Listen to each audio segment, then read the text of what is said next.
Vous avez été identifié, vous avez dit que vous êtes médecin. Bien sûr. Médecin interne, c'est cela? Bien sûr. À l'hôpital Seine, vous confirmez l'hôpital? Quel est votre hôpital d'attache? Hôpital général de référence de Kinkole. Hôpital général de référence de Kinkole. Bien sûr. Est-ce que étiez-vous des services en date du 23 mars 2026? J'affirme. Reconnaissez-vous avoir reçu la patiente Dorcas? Exactement. Pouvez-vous dire au tribunal votre réaction par rapport aux faits qui vous sont reprochés par le ministère public au regard de votre comportement en rapport avec Dorcas? Merci beaucoup. Je pense que le président ou le jury peut me croire en âme et conscience, et j'ai aussi foi en vous. À travers ma narration, vous pourriez déjà comprendre que les griefs qui me sont attachés ne concordent pas avec ce qui s'est passé. Alors, je demanderai peut-être au président de le relire pour que cela me donne bien l'idée de bien répondre. Regardez, Monsieur David, ici nous voudrions seulement connaître ce qui s'est passé réellement entre vous et Madame Dorcas. Parce que le ministère public a dit, le ministère public dans le résumé des faits, a dit qu'il vous poursuivait pour torture sur Madame Dorcas Mouya. Il vous poursuivait également pour atteinte à sa vie, pour coups de blessures volontaires lui administrés, ainsi que pour coups de blessures aggravées que vous lui avez administrés. Qu'est-ce qui s'est passé, tentative de meurtre? Qu'est-ce qui s'est passé réellement à cette date du 23 mars 2026 à l'hôpital général de référence de Kinkole? Qu'est-ce qui s'est passé réellement? Merci beaucoup. Par rapport au fait qu'on vous reproche, vous pouvez nous dire ce qui s'est passé? Je pense que ici présent, il n'y a personne d'autre que moi qui était là lorsque les faits se sont passés. Et je crois que vous me croirez sur ma narration. Étant médecin programmé de garde en date du 23 allant jusqu'au 24, après avoir pris le service en main en échange avec l'équipe qui devait partir, je trouvais la parturiente dénommée Dorcas Mouya sur le lit de travail dans la salle de travail. Et j'ai reçu de l'infirmière ou bien de la sage-femme qui l'a surveillée les récits suivants. Voici cette dame qui est venue pour s'accoucher, qui est en travail, mais qui est non collaborante parce que tout ce qu'on lui donne comme consigne à suivre, elle fait le contraire. Et vous savez les conséquences qui en découlent. Sur ce, je me suis permis de prodiguer conseil à notre parturiente. Et la parturiente m'a rassuré qu'elle a écouté ce que je lui ai prodigué comme conseil. Alors, je me suis déplacé parce que le travail, l'accouchement revient à la sage-femme. Et moi, je peux intervenir qu'en cas d'appel. Après que l'accouchement a eu lieu, la sage-femme a constaté qu'il y avait des dégâts dus à la non-collaboration de l'accouchée. Et quand elle a essayé d'intervenir, premièrement en administrant l'oxytocin, qui est l'hormone nécessaire après l'accouchement, contribuant à l'arrêt de l'hémorragie naturelle. Je vais d'abord dire une hémorragie physiologique. La dame n'avait pas accepté. Et ça, c'était déjà une erreur grave de la part de la dame.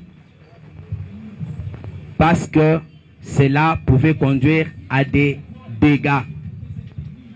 Après avoir évalué la dame après l'expulsion du bébé, la dame n'a pas voulu que les mains soient introduites dans ses parties intimes comme de coutume pour terminer les soins.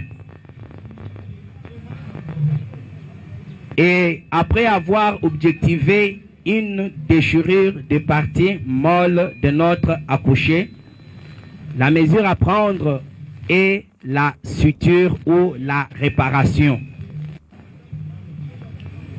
Devant cette nécessité-là, notre accouché a refusé que réparation soit faite. Après que la sage-femme ait échoué cette discussion avec notre accouché, elle a fait appel au premier médecin de garde, qui, selon ses dires, n'a pas réussi à convaincre notre accouché des soins post-partum. Et ce dernier médecin fera appel à un deuxième médecin commis à la garde. Celui-ci a essayé, je ne sais pas comment, persuader, supplier, expliquer le bien fondé de l'intervention qui doit venir après l'expulsion du bébé. Et après avoir tenté de faire quelque chose, le refus catégorique de notre accouché a été constaté. Sur ce, le confrère a pris l'initiative de faire appel à l'équipe de la couverture sanitaire universelle, ou ceci en sigle, pour le transfert de la dame. Et quand moi je reviendrai, le confrère me dira que je préfère qu'on transfère cette dame parce qu'elle ne collabore pas alors que sa vie est en danger. Et le confrère a appelé la grand-mère de notre accouché pour corriger ce que le ministère public avait dit. L'accouché ne s'était pas accompagné de sa mère, mais plutôt de sa grand-mère.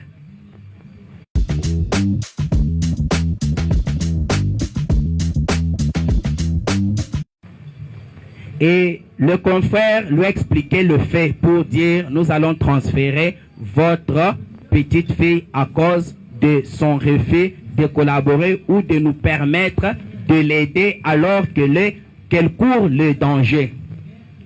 Alors, le confrère profitera pour dire: docteur, toi tu l'avais convaincu un peu avant, est-ce que tu ne peux pas tenter?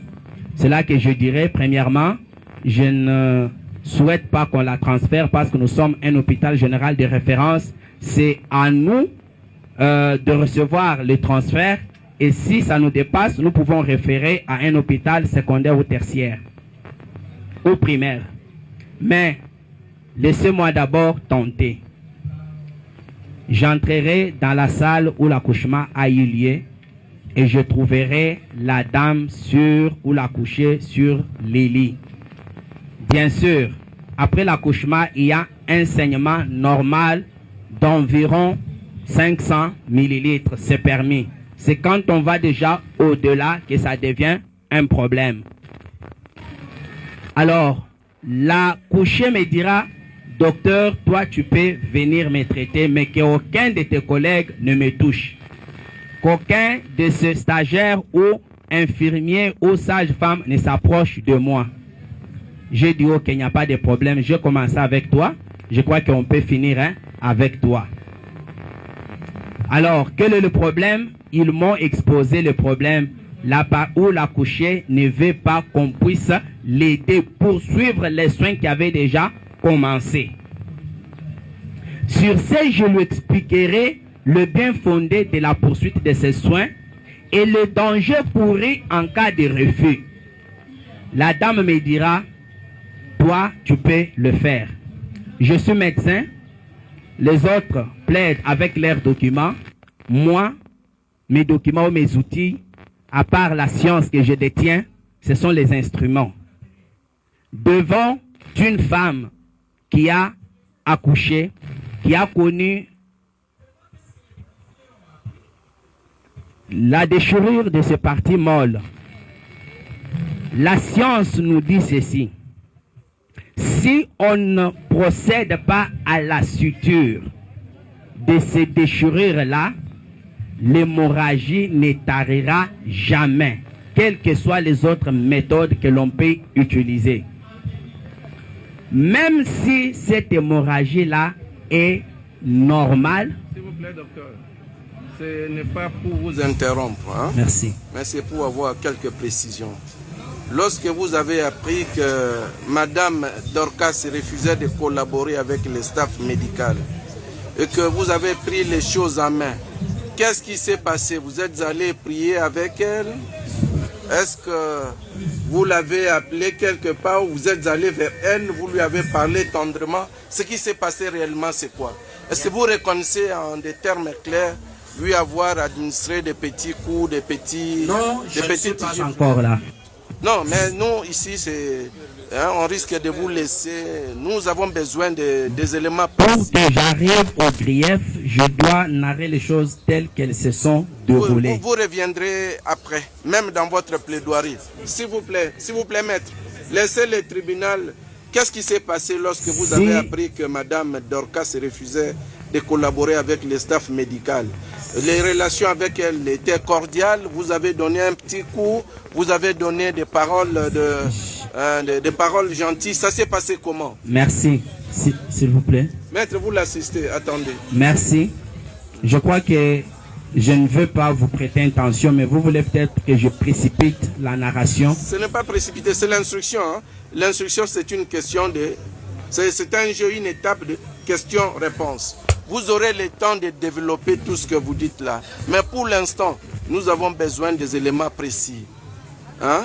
Bien sûr. Ce qui s'est réellement passé entre vous et bien elle, sûr, après avoir appris qu'il y avait refus de collaboration. J'ai fait ce qui s'est fait normalement. C'est quoi ce qui s'est fait normalement? C'est essayer de collaborer avec l'accouché, oui, et en cas de refus, lui expliquer le danger qu'elle court en refusant ce qu'on veut faire, oui, et lui montrer combien cela n'est pas traumatique si parfois elle a peur qu'elle comprenne que ça ne va rien lui faire. C'est ce qui a été fait et elle a semblé croire et c'est pourquoi elle m'a autorisé de la toucher. Ok, mais lorsque la mère de la victime, oui, déclare que vous lui avez administré des coups, que vous n'avez pas travaillé de manière professionnelle. Je ne reconnais pas cela, Monsieur le Président. Est-ce que vous reconnaissez lui avoir administré les coups pendant qu'elle était sur les lignes? Comment parachuterais-je par cela si je ne vous dis pas ce qui s'est passé pour que j'arrive à lui administrer les coups? Non, attendez, essayez de collaborer avec nous, hein, c'est-à-dire de répondre aux questions que le tribunal vous pose. Est-ce que vous reconnaissez lui avoir donné, même une fois, même deux fois, ou ne lui avoir pas donné de coups? Comment ça s'est passé cette collaboration entre vous et Madame et si vous me donnez quelques minutes, je vais répondre à votre question sans problème. Vous avez la parole.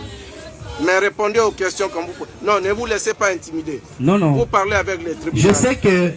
Nos clients donnent une note élevée à Remitly. Testez l'application Remitly, envoyez de l'argent dans le monde entier dès aujourd'hui.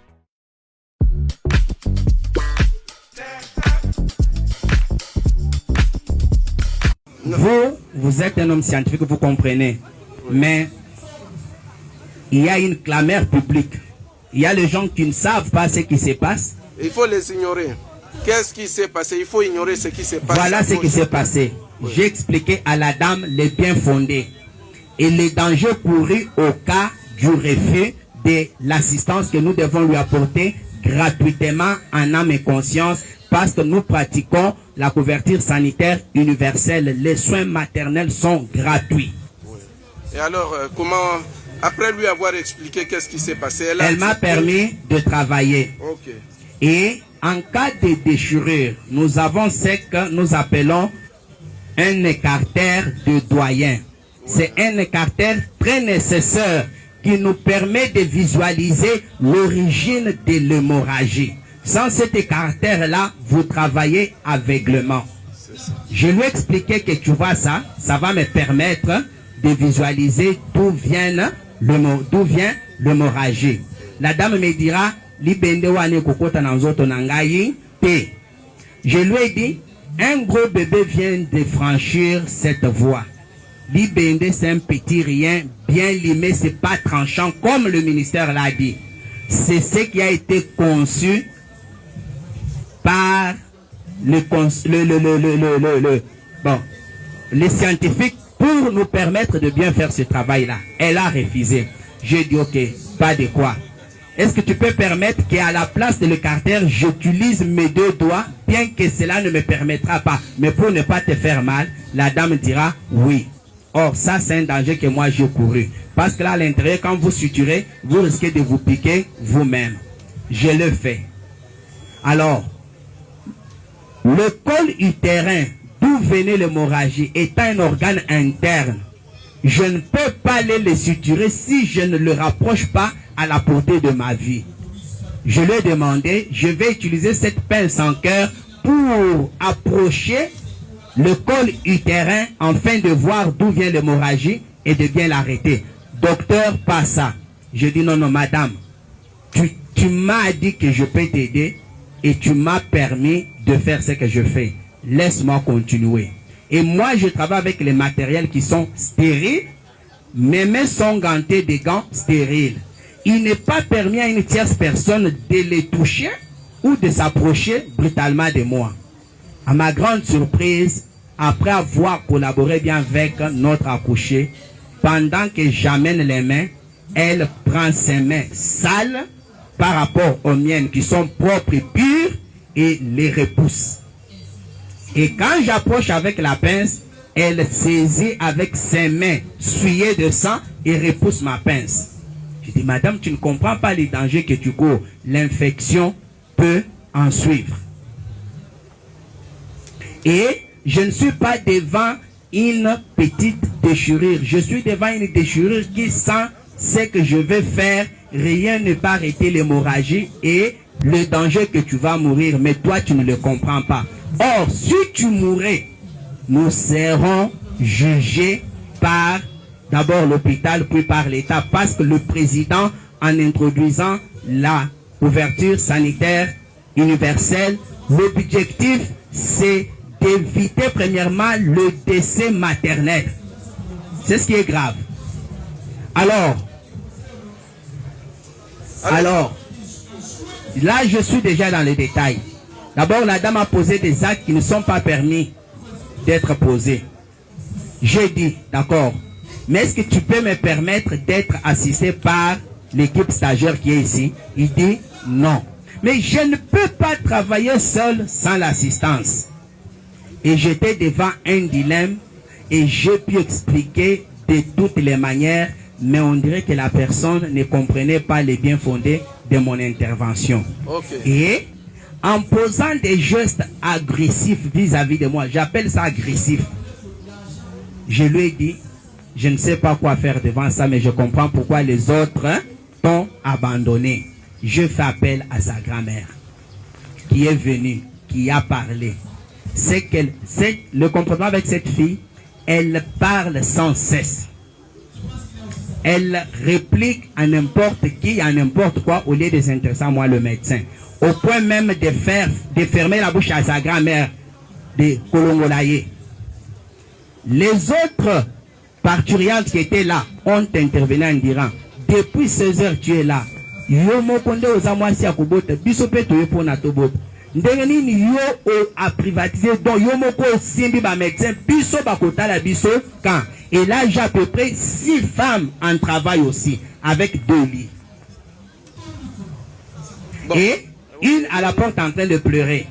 Malgré l'intervention de celles qui les avaient accompagnées, d'elle-même qui pleurait aussi qu'on mette d'abord son cas à côté, qu'on les voie, elle n'a pas compris. J'ai envoyé appeler notre service de sécurité de l'hôpital, les JR. Et c'est une dame. Des fois, quand on a des difficultés comme ça, on fait appel pour qu'elle vienne quand même intervenir. Peut-être on peut comprendre. C'était une militaire en tenue, ça peut aller. Malheureusement, il était allé intervenir de l'autre côté. Vous comprenez combien j'étais en train de chercher des solutions.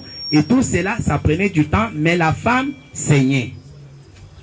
J'ai dit, mais dans l'entretemps, si l'on continue avec... S'il vous plaît, monsieur David, Vu son refus de collaborer, après avoir tout tenté, qu'est-ce qui s'est passé réellement? Moi, connaissant le danger qu'elle courait, et que moi aussi je courais, si je lui laissais tomber dans ces dangers-là, j'ai dit je dois utiliser une autre méthode, c'est grimacer ou contraindre cette accouchée pour atteindre les objectifs qui lui sont vitaux. Exactement. Vous l'avez grimacé de quelle manière? Ça a commencé par des intimidations, sans suite.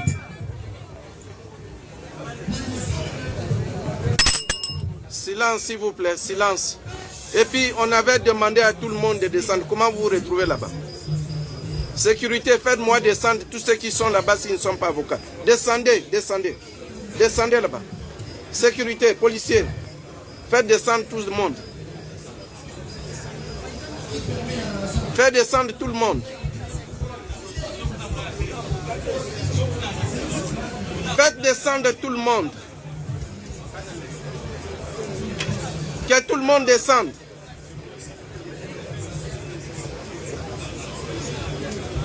Oui. Comment s'est passé? Ces grimaces consistaient en quoi?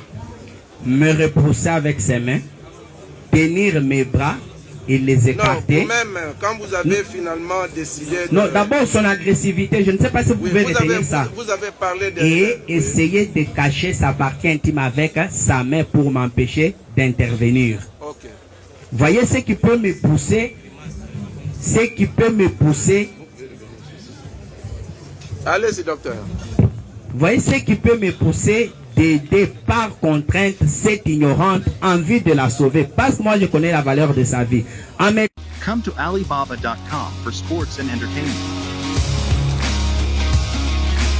Tu dirais quoi? Je dois y aller. En anglais, I gotta go. Répète après moi. I gotta go. I gotta go. Il est dit ceci, une femme ne peut pas mourir en voulant donner la vie. Elle avait déjà donné la vie, c'était bon. Mais pourquoi elle risquerait la mort par son ignorance? C'est comme je dirais ceci, vous avez un enfant qui joue sur une autoroute, et si vous l'aimez, vous allez lui dire, Junior, quitte sur l'autoroute. Non. Si vous dites Junior ne comprend pas, si vous l'aimez et que c'est votre enfant, vous irez le tirer de force. S'il refuse, vous le chicoterez pour lui dire que le danger que tu cours est grave, mais tu l'ignores. Voilà, c'est donc ce que vous avez fait. C'est ce que... Oui. Attendez. Maître, s'il vous plaît. Répondez aux questions du tribunal. Ça, c'est un exemple. Répondez aux questions du tribunal. Ça, c'est un exemple. Maître, vous l'assistez, vous l'assistez. Ça, c'est un exemple, mais revenons dans le fait saillant. Ça, ce n'est qu'un exemple. Attendez, monsieur David, il y a le ministère public qui voudrait ajouter une petite réponse, question.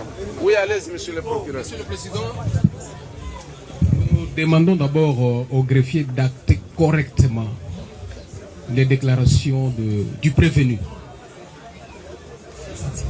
Un Et exemple l'exemple qu'il vient de donner. Et en outre, j'en profite, monsieur le Président.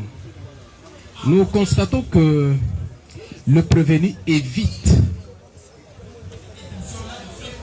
de répondre à la question. L'évidence c'est qu'il n'y avait pas de collaboration. Et il vient de soulever cela. Et quelle a été sa réaction? Et en tant que médecin, où est-ce qu'il a mis le principe du libre choix de patient? Merci, monsieur le procureur, pour la question. Est-ce que je peux... Non, maître, attendez que le truc... Est-ce que je peux continuer parce que je suis presque à la fin? Attendez que c'est le tribunal qui vous pose des questions. Répondez d'abord aux questions. Est-ce que je peux continuer? Suffisamment de temps pour intervenir. Allez-y. Oui, vous répondez aux questions du tribunal. Merci. Vous venez de dire tantôt qu'il y a eu grimaces et intimidation. Dites clairement au tribunal en quoi ont consisté vos grimaces et vos intimidations. C'était d'abord en parole. Et cela n'a pas suffi pour convaincre. C'était quel genre de parole? Madame, tu cours un grand danger, mais que toi tu ignores. Parce que tu n'es pas venu donner la vie pour répartir c'est ce cadavres. que vous considérez comme grimace? Non, mais je suis en train d'enchaîner. Je commence par les petites. Bien sûr, je dis intimidation et grimace. Je commence par intimidation. C'est en parole. Attendez, dites clairement au tribunal en quoi ont consisté vos grimaces et vos intimidations. C'est venu de vous-même. Bien sûr. Mais c'est ce que je dis. C'est d'abord lui dire en parole que tu cours le grand risque qui est le décès maternel si tu ne me laisses pas continuer à te donner les soins qui te sont nécessaires. Et devant cet état de nécessité, devant cette urgence des urgences, une femme qui saigne en postpartum pour une déchirure toute simple qu'on peut réparer en quelques minutes, mais qui refuse. Mais si je dis bon, viens, signe ici. Vos grimaces et intimidations ont-elles produit des effets? Mais oui, bien sûr. Et les effets sont que, à la fin de cela, la dame est remontée sur la table et elle m'a laissé travailler cette fois-ci en collaborant jusqu'à la fin. Ce qui était un grand étonnement de ma part. J'ai dit, mais c'est parce que tu ne voulais pas écouter dès le début. Vous êtes sûr que vous avez collaboré jusqu'à la fin? Jusqu'à la fin, je vous assure, j'ai terminé, je l'ai lavé, je lui ai fait les soins vulvaires qu'elle refusait au début. Et j'étais étonné, sans donner aucun médicament. Et tout était fini, elle n'avait pas de pampers. J'ai même demandé qu'on amène un habit pour donc, quand même... Pour vous, vous n'avez porté aucun coup à la dame? Si, je le fais. Oui. Je l'ai fait. À l'aide de quoi? À l'aide de mes mains et les pinces s'esquiver mais pas donner parce que je sais que les pinces c'est pas un instrument avec lequel on peut taper. Si vous visualisez ce qui se passe, je suis en train de grimacer mais pas taper si vous êtes vraiment très éveillé. Vous avez donné des coups. Saviez-vous que ces coups pouvaient porter des douleurs ou des traumatismes? Ça ne le pouvait pas parce que je sais avec quelle qu'est-ce que je dirais, intensité. Je sais quand je vais faire mal, quelle intensité utiliser, et quand je vais faire peur, quelle intensité utiliser. C'est que je voulais faire. Attendez, vous avez donné des coups, mais avec l'intention, c'était avec quelle intention, avec ces coups que vous avez donné? De persuader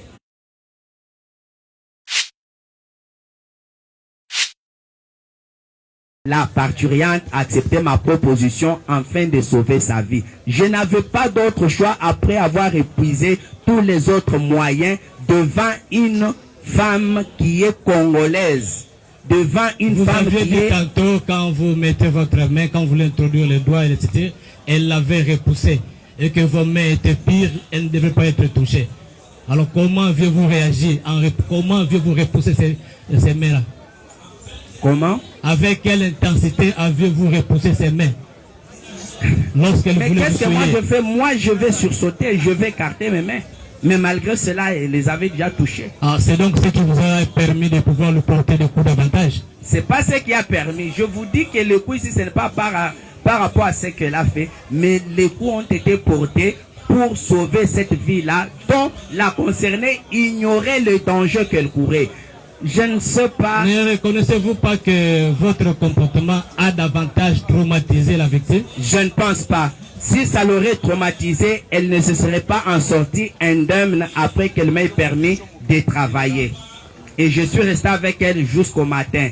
Et le matin, je me suis vu avec elle, je lui ai dit, tu vois ce que tu courais si on n'avait pas intervenu. Là, dit docteur, pardon. Reconnaissez-vous que ces faits ont été filmés? Voilà, c'était filmé. Et pourquoi c'était filmé? Je ne sais pas si c'est la question qui proviendrait de votre part. Oui, mais c'est avec quel téléphone qui a autorisé que... Voilà.